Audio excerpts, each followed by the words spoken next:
Hello bachcho, let us read this question. So the question says, a block of mass m1 is equal to 1 kilogram, another mass m2 is equal to 2 kilogram are placed together on an inclined plane with an angle of inclination theta. तो एक inclined plane पर दो masses रखे गए हैं m1 m2. m1 है 1 kilogram, m2 है 2 kilogram. angle of inclination जहाँ पे थीटा है. Various values of theta are given in list one. तो लिस्ट जो वन है यहाँ पे इस सूची में हमें क्या दिया है, बहुत सारे एंगल दिए गए हैं जैसे कि theta 5 degree, theta 10 degree, theta is equal to 15 degree और theta is equal to 20 degree. The coefficient of friction between the block m1 and the plane is always 0. तो m1 जो है और प्लेन जो हमारा है, m1 ब्लॉक और plane दोनों के बीच में कभी भी फ्रिक्शन जो है एग्जिस्ट नहीं करता, ये हमेशा जीरो है. The coefficient of static and dynamic friction between the block m2 and the plane are equal to mu is equal to 0.3. लेकिन m2 जो ब्लॉक है उसके और प्लेन के बीच में फ्रिक्शन है और उसकी वजह से जो कोएफिशिएंट ऑफ स्टैटिक और डायनामिक फ्रिक्शन है वो हमें गिवन है म्यू इज इक्वल टू 0.3, जो कि m2 ब्लॉक के लिए है. In list 2 expression for friction on block M2 are given. तो लिस्ट 2 में यानी कि दूसरा जो सूची है उसमें M2 जो ब्लॉक है उसके लिए फ्रिक्शन कितना होगा वो हमें गिवन है. तो हमें क्या करना है, match the correct expression of friction in list 2. तो जो M2 ब्लॉक के लिए फ्रिक्शन होंगे अलग अलग एंगल के लिए लिस्ट 1 में जो दिए गए हैं वो हमें मैच करने हैं. Choose the correct option. तो यहाँ पे जो कोड में यानी कि कूट में जो ऑप्शन दिए हैं कौन सा कॉम्बिनेशन सही होगा ये फाइंड आउट करना है. एक्सीलरेशन ड्यू टू ग्रेविटी यहाँ पे डिनोट किया हुआ है जी के द्वारा और हमें इंफॉर्मेशन भी कुछ गिवन है. टैन 5.5 डिग्री की वैल्यू, टैन 11.5 डिग्री की वैल्यू, टैन 16.5 डिग्री का वैल्यू ये हमें गिवन है. तो इस क्वेश्चन को सॉल्व करने के लिए हमारा जो की कॉन्सेप्ट है ये जान लेते हैं क्या है. तो की कॉन्सेप्ट हमारा है फ्रिक्शन.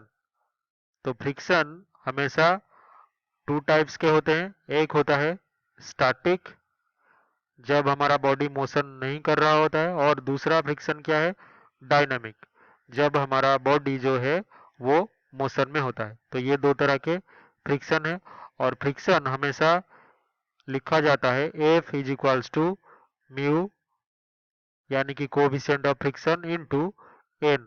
एन यहाँ पे नॉर्मल रिएक्शन फोर्स है. तो अभी इसका अगर डायग्राम ड्रॉ करें और फोर्सेस को एक्सप्लेन करें कंपोनेंट में, तो यहाँ पे ये हमारा एक इंक्लाइन प्लेन है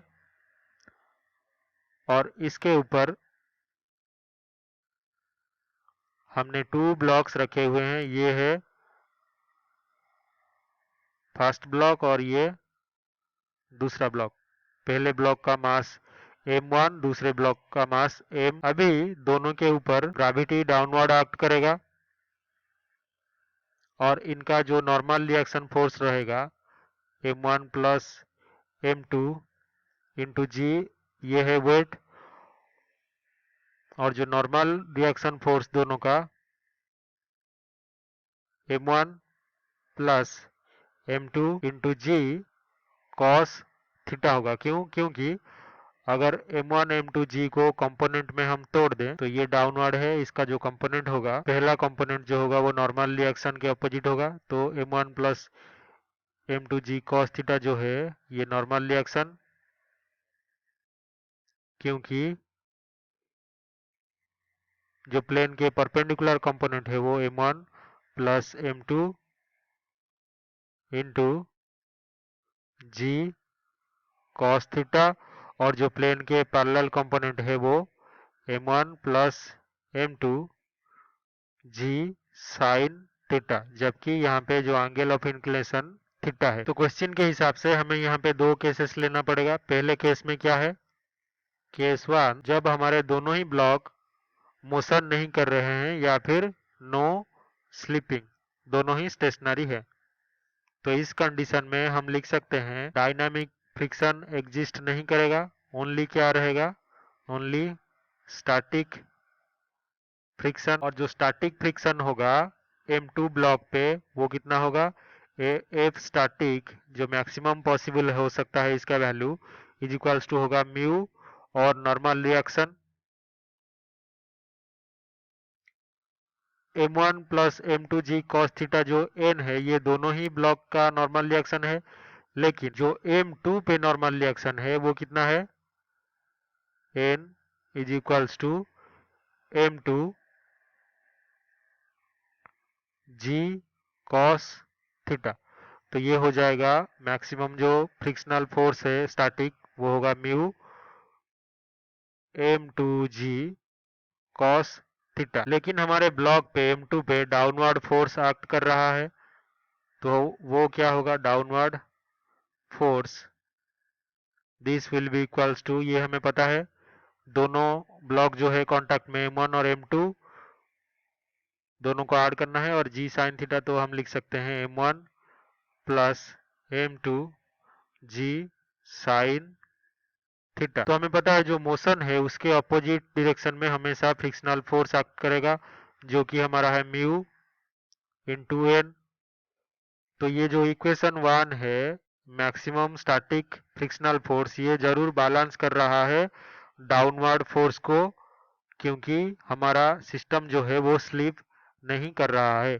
तो हम लिख सकते हैं कि M1 plus M2 into g sine of theta is equals to mu into M2 g cosine theta.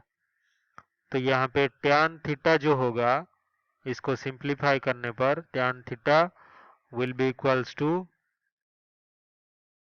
Mu M2G divided by M1 plus M2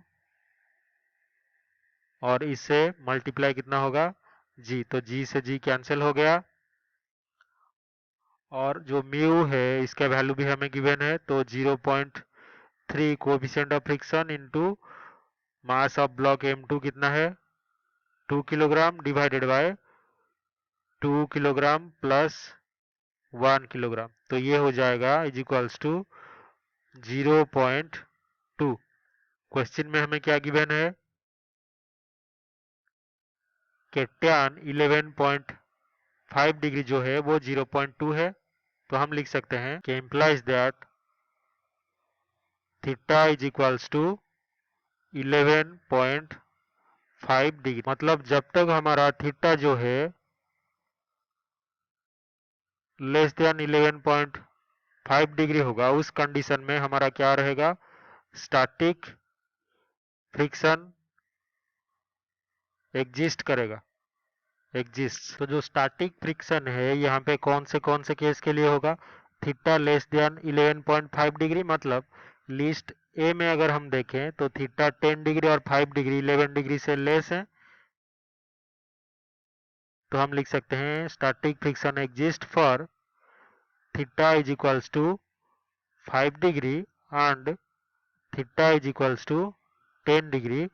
और ये कौन सा ऑप्शन है, पी, और ये क्या है, क्यू। तो पी और क्यू के लिए स्टैटिक फ्रिक्शन एग्जिस्ट करेगा।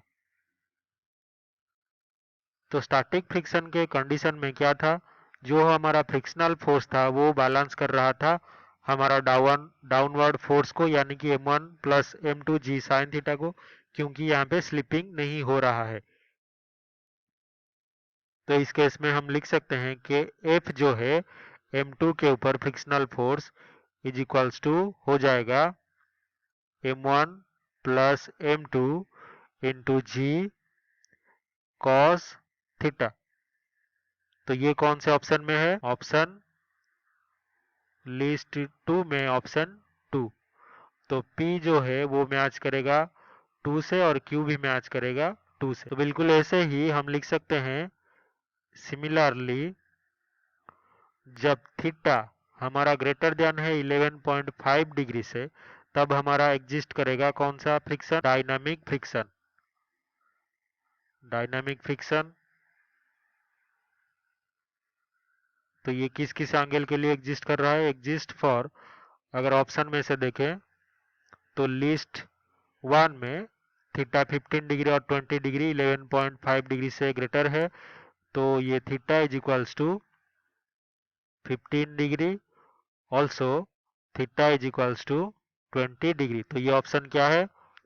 आर और एस। लेकिन हमें पता है जो डायनामिक फ्रिक्शन एग्जिस्ट करेगा वो हमारा m1 मास के लिए नहीं होगा, सिर्फ m2 मास के लिए होगा, जो कि है mu m2 g cos theta. तो हम लिख सकते हैं F is equals to mu m2 g cos theta. तो mu m2 g cos theta जो है वो हमारा ऑप्शन 3 है लिस्ट 2 का, तो हम लिख सकते हैं ऑप्शन 3, और आर जो है वो मैच करेगा ऑप्शन 3 से, एस भी मैच करेगा ऑप्शन 3 से।